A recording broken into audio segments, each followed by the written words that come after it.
बिस्मिल्लाहिर्रहमानिर्रहीम। अस्सलाम वालेकुम जी। की हाल चाल है जी सारे दोस्तों का? ठीक ठाक हो? अच्छा जी, अब्दुल वहीद बोल रहा हंजरा देसी फूड तो अज मैं अपनी ज़मीनां ते आया सा ते मैं कहा चलो सारे दोस्तों को अपना ज़मीनां दिखाइए ते पंजाब दा जिहड़ा माहौल विखाइए। अज जी 5 फरवरी हैगी 2024 ते माशाल्लाह बड़ी सोहनी धुप लगी हैगी। अज काफ़ी दिनों तो बाद धुप लगी ते अपनी कणक हैगी जी। इनू असी स्प्रे कर रहे हैं NPK। ठीक है, बड़ी अच्छी स्प्रे होंगी भी। तुम भी अपनिया जड़ियाँ गंदम हैगी है उन्होंने स्प्रे लाजमी करो क्योंकि अजकल जड़ा है ना वो कणक थोड़ी जी वड्डी हो जाती है तो जमीन ते धुप नहीं जाती हैगी ना, जिसकी वजह तो फिर थल्लों खुराक जी है वो घट लेंदी ते उपरों जी खुराक है ना सूरज की रोशनी तो वो ज़्यादा लेंदी है। असीं हुण ही कीती है।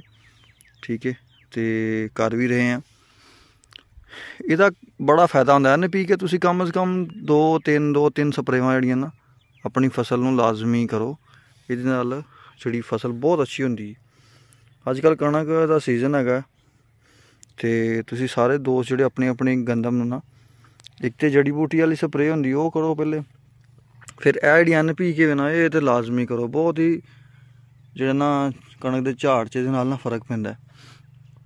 आ साडी हुण किला हैगी इधर कणक, बाकी 2.5 किले अगे भी माशाल्लाह तो बहुत सोहनी हैगी।